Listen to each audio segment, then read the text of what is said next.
Hello, Bill Molyneux here with Bill's Wargame World, and I hope you'll put up with this, but, well, I have the Alamo set up, getting ready to tan wash the buildings with a black tan, 50% water, 50% paint. Mark Lemon, I think it is, Lehman, phenomenal artist and historian, and several other people have been sending me ideas. I needed to take a break on building and creating, and I've thrown some figures out. So I welcome you to my basement of the Alamo in 54mm, and I'm hoping maybe someone will remember this, if they're old enough, of the old Mark's play sets. So I'm going to change the camera angle, and we're going to talk about this Alamo. Well, here we have the Jerry Lanigan Redoubt. It came out pretty good.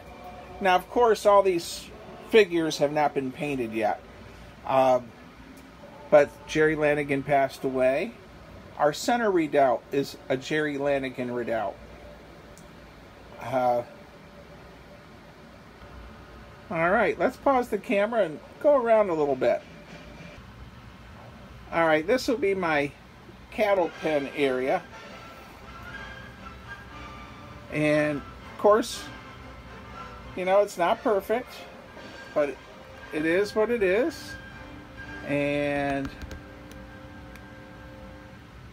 hopefully, it will work fine for what we're doing in our wargaming group. Let's go take a look at the chapel. Well, here we have the chapel. It needs to be washed yet. It's got its wash on it. Now I have all the roofs done.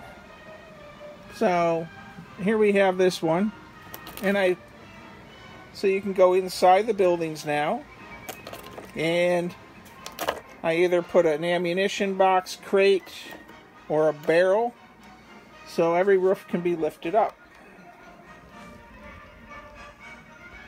So it's pretty cool. So you literally lift them up and can get into the insides. Let's take a look at the front gate. Now, my front gate right now has sort of a redoubt. It might get fancier as I work along, but right now that's the best I have.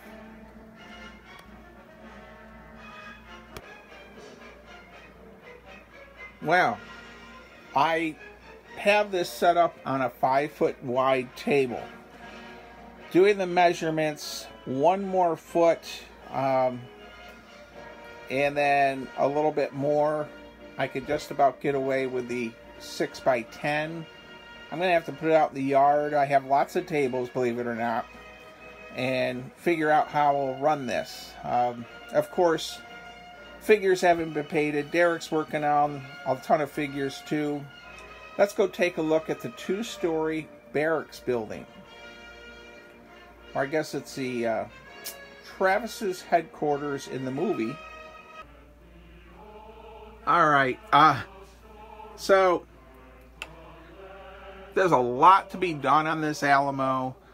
I know it doesn't look it to maybe some of you, but there's been a lot of cutting and crafting with this project. And I do work full-time, and I have a wife that needs my assistance at times. So we do have our 1st and 2nd floor for our building. So now what's nice is I have some furniture, the Mark's Wild West furniture, and Derek has quite a bit also. So we will be able to furnish the rooms. And of course all our figures will be painted and glued on poker chips so they won't be falling all over. But I'm quite happy with what I've got done, and I know there are some phenomenal 28 millimeter, 15 millimeter, and 54 millimeter Alamos that people have spent months or even years on, including the one that Mark made, which is incredible. But right now, where I am at with this, I think after I paint this up a little bit more, I'm going to be pretty happy with it, and I can use these buildings for my Legionnaire stuff once I hit them with a little bit of tan wash. Alright, well, I hope you enjoyed this. I just decided to throw the figures out and about and see what it looked like. I hope it brings back memories to some of you that may have had the Alamo play set in the 50s and 60s, and then it was reissued in the 1990s, I believe. Alright, well, Jerry Lanigan, I know you're up in Wargaming Heaven. I hope you're happy that I have several of your pieces that I inherited from you in this Alamo. And I think I'm going to have a glass of wine and watch some TV with my wife. Thank you, everyone, for watching.